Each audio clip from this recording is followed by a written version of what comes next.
Do you know what the most dangerous sound inside of a prison is?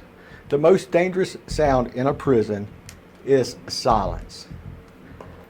Now imagine this, on a Tuesday, just like any other, an alarm shatters that silence. In the 30 seconds that follows, I just wasn't an officer anymore. I was a peacekeeper, a negotiator, and a target. What happens when all the rules breaks down and it's just you on one side of the steel door and 100 inmates on the other? In this video, we're going inside the walls to show you how we stay safe and how we get our team home. I'm Kerry Randall here beyond the badge inside the bars, but my name doesn't matter because this story isn't just mine. It belongs to every one of the roughly 363,250 correctional officers walking the toughest beat in the country. We work in a place where assaults are a daily risk, understaffing is a constant pressure, and the weight of the job follows you right out the gate. This isn't about the glory, it's about the survival. So today we're not just talking about the dangers. We're going to talk about the real practical things we do every single day to control the chaos and most importantly to make sure every officer clocks out and gets home to their family safely. This is about officer safety inside the walls.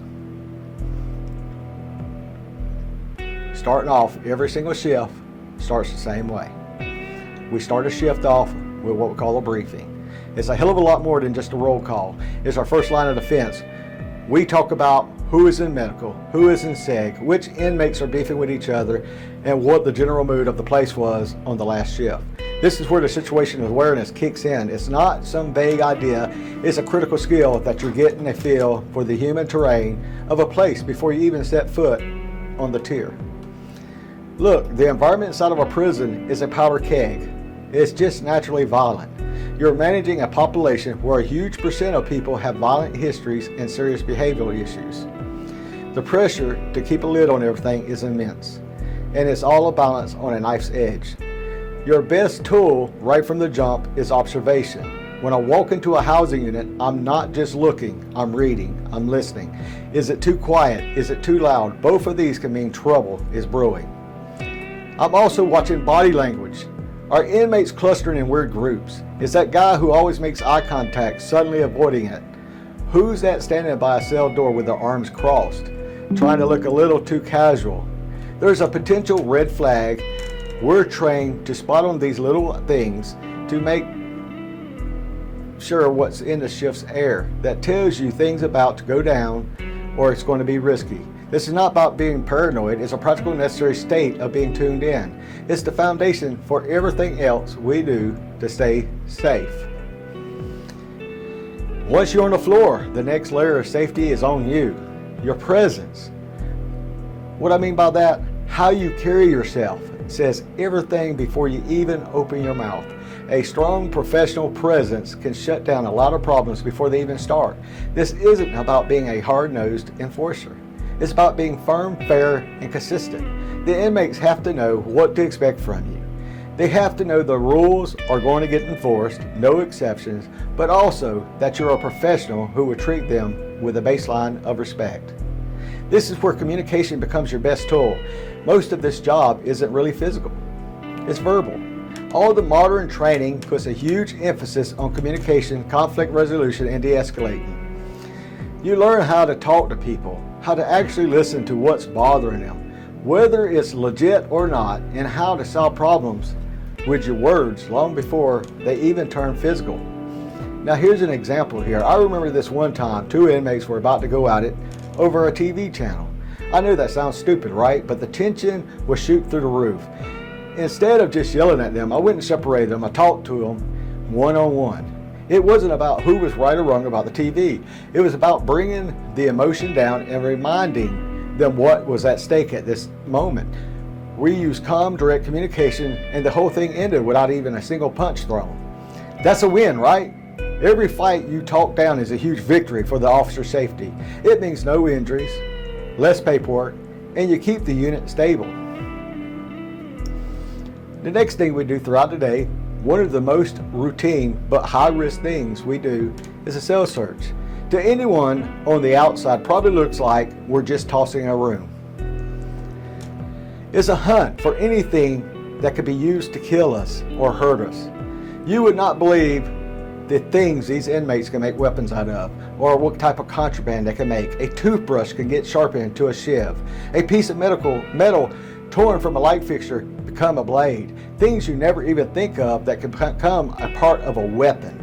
This is why procedural is life. Every single search follows a strict pattern. You do it in a way that keeps you from being an easy target. You never ever reach into a space without looking into it or see what's in there. You use tools like your mirrors and metal detectors and things like that. And you always want to have someone there to watch your six while you're there doing the search.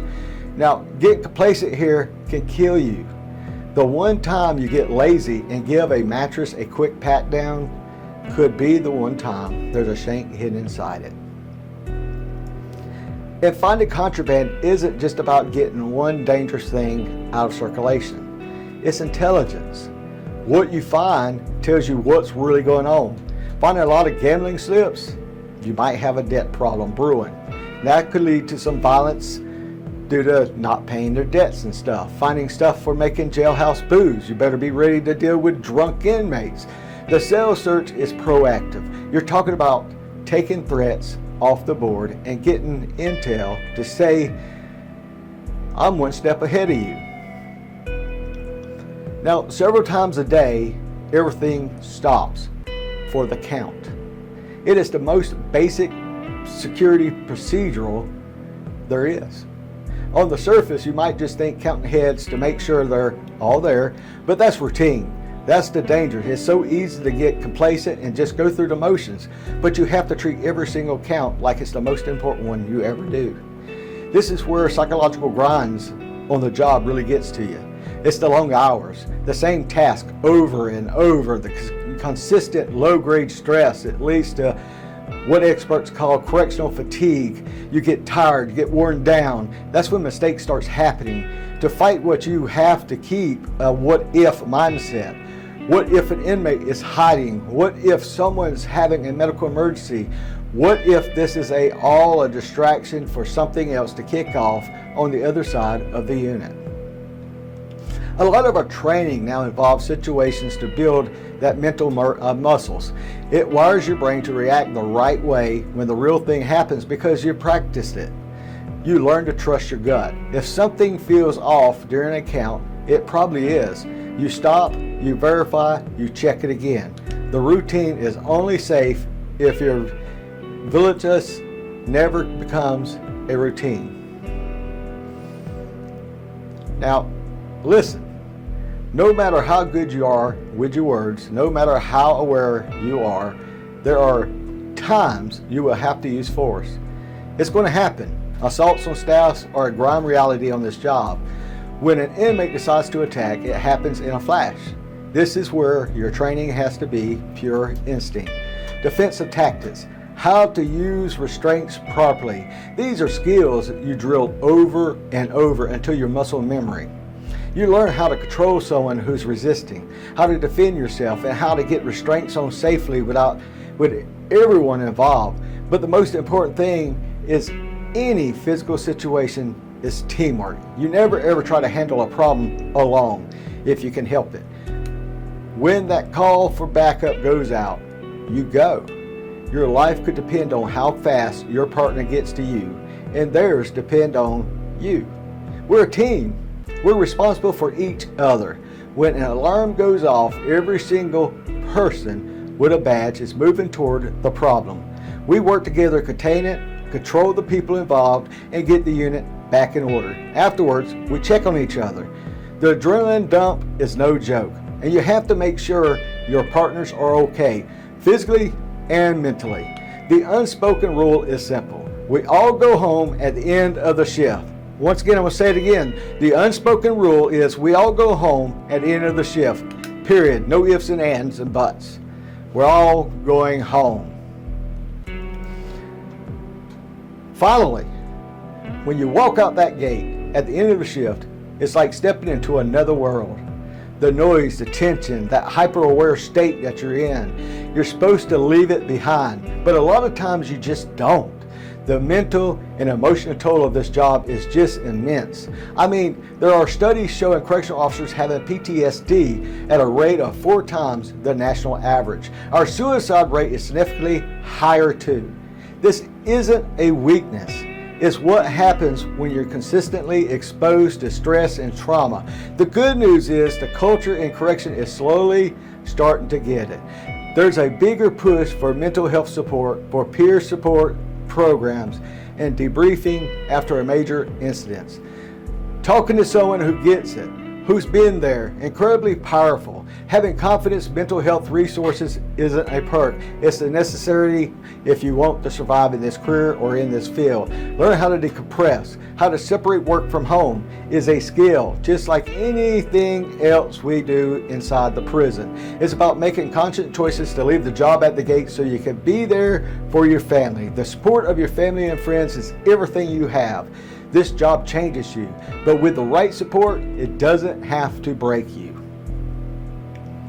Now, the thing we've talked about today is awareness, communication, procedure, teamwork, and mental or mental toughness, or what keeps us safe. It's a constant, demanding job that takes a unique kind of strength.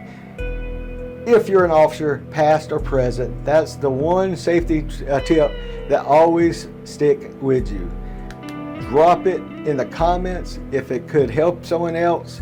If this world is new to you, what's the most surprising thing you have learned? By engaging here, you're helping shine a light on a profession most people never see. If you want more content that goes beyond the badge, think about subscribing. Hit that ringtone. Make it buzz.